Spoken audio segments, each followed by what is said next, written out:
Tonton video ini sampai selesai agar Anda tidak gagal paham.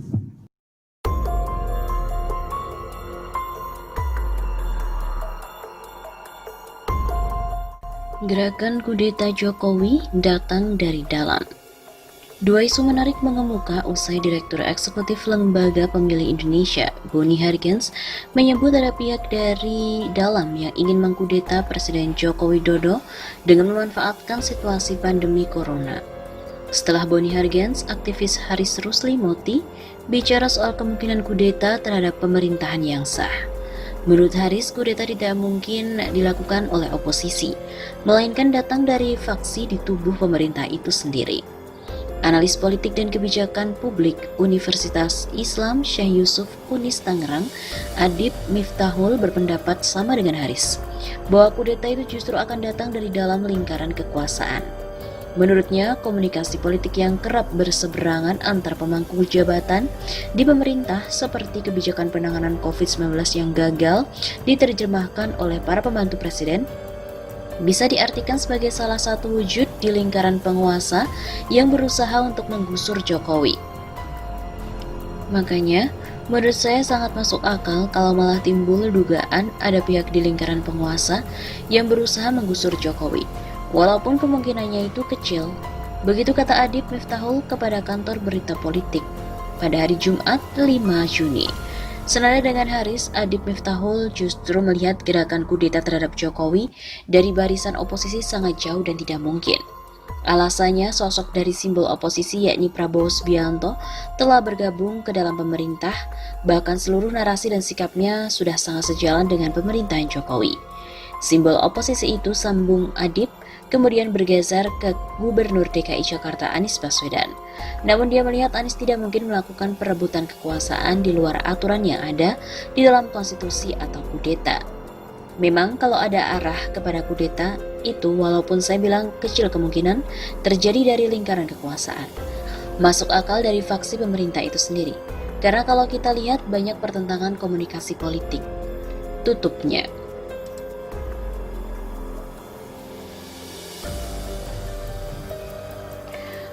Boni Hargens ditertawakan netizen gara-gara mengatakan bahwa ia mengantongi nama-nama tokoh oposisi yang akan melakukan kudeta.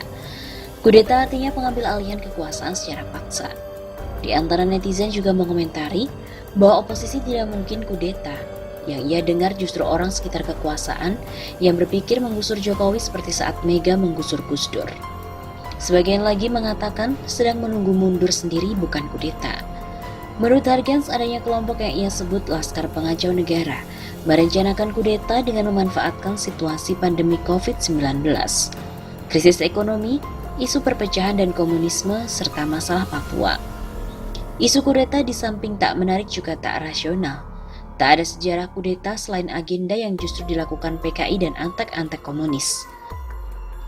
Paham kiri ini otaknya penuh dengan pikiran kudeta. Tahun 1965, tentara difitnah oleh PKI akan kudeta, padahal dirinya sendiri. Boni salah tembak ke arah oposisi Jokowi. Isu komunis mengemuka bukan buat-buatan akan tetapi sebagai reaksi dari gerakan kiri di masyarakat atau khususnya di DPR yang mulai menyusupkan ide dan paham komunis melalui RUU HIP. Disinyalir para penunggang ideologi Pancasila ini yang ingin membelokkan arah Pancasila, bersemangat menghapus ketetapan MPRS tentang pembubaran PKI, melarang PKI dan larangan menyebarkan komunisme, Marxisme-Leninisme. Inilah gerakan kontemporer, kader-kader komunis yang perlu diwaspadai itu. Boni Hargens tidak bermutu berbicara agenda kudeta Laskar Pengacau Negara. Bila ia tak mampu melihat aksi kader-kader komunis di DPR itu, wajar jika orang bisa beranggapan bahwa Boni menjadi bagian dari pola maling teriak maling. Isu kudeta untuk memproteksi Jokowi seperti cerita sandiwara boneka. Ya, kudeta boneka, karena yang faktual justru isu pemaksulan. Pemberhentian presiden secara konstitusional. Presiden yang dinilai sudah tidak mampu lagi mengelola negara. Pasal 7A Undang-Undang Dasar 1945 mengatur absahnya pemaksulan itu, bukan kudeta. Sejak periode awal, Jokowi sudah dipertanyakan kapasitasnya. Di periode kedua, pertanyaan itu muncul lebih besar lagi. Pandemi COVID-19 menempatkan posisinya lebih berantakan. Jahatnya Boni justru menuduh kelompok yang akan kudeta itu adalah yang dahulu ingin memenangkan Pilpres 2024. Lalu HTI, kemudian barisan oportunis yang haus kekuasaan dan uang. Sebaiknya jika ia sudah mengantongi nama-nama tokoh oposisi yang akan mengkudeta Jokowi, sebut saja ke publik. Jika nama-nama oposisi yang disebutkan Boni benar jaringan kudeta, maka Hargens bisa jadi pahlawan, hero penyelamat bangsa. Namun jika tidak, maka itu akan jadi semburan fitnah ala komunis yang biasanya asal tembak, asal jeplak, demi jilatan pada penguasa. Cerita kudeta boneka sedang dimainkan untuk membangun soliditas palsu. Cerita selalu berulang sebagaimana PKI menuduh adanya Dewan Jenderal yang akan mengkudeta Soekarno. Padahal yang ada adalah gerakan PKI yang sedang menelikung dan memanfaatkan Soekarno. Untung saja Kolonel Untung tidak beruntung. Si tukang fitnah PKI harus menanggung akibat dari perbuatannya sendiri. PKI tak pernah kapok berkhianat sejak 1927, 1948, dan 1965. Kini baunya mulai menyengat. Ia bergerilya di area kekuasaan, berlindung pada ideologi negara. Seolah ia bela habis-habisan Pancasila, padahal sebenarnya ia ingin tendang jauh-jauh, hingga ke Eka Sila. Seperti biasa, Anastir PKI pandai berpura-pura dalam bermain propaganda dan berstandar politik ganda. Meski wajar namanya juga boneka Cina.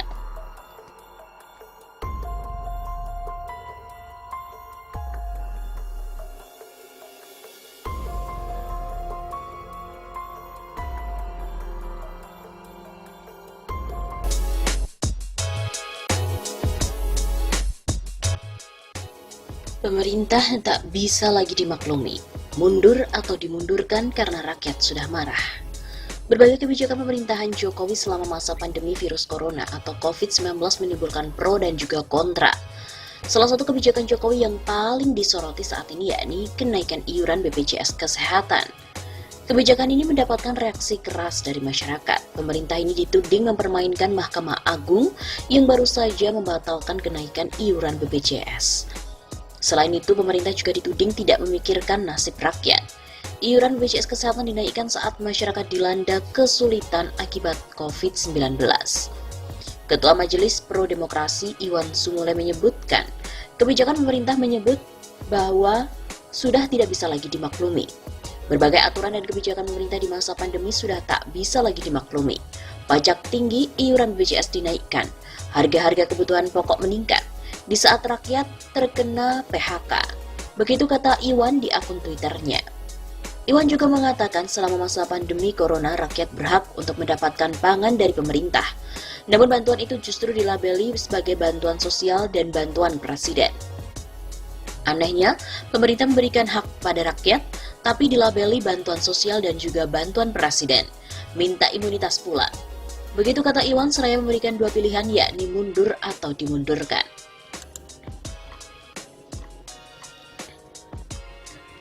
Benar bahwa pemerintah ini dianggap tidak konsisten. Pelin-pelan, itulah kesan rakyat terhadap pemerintah terkait dengan PSBB saat ini. Berawal bulan Januari, pemerintah tak percaya COVID-19 yang hijrah ke Indonesia. Celoteh sejumlah menteri bikin gemes. Salah prediksi membuat rapuh pertahanan. Saat COVID-19 masuk dan menginfeksi, pemerintah gagap. Sama sekali nggak siap. Bingung dan panik, sementara nyawa terus berjatuhan.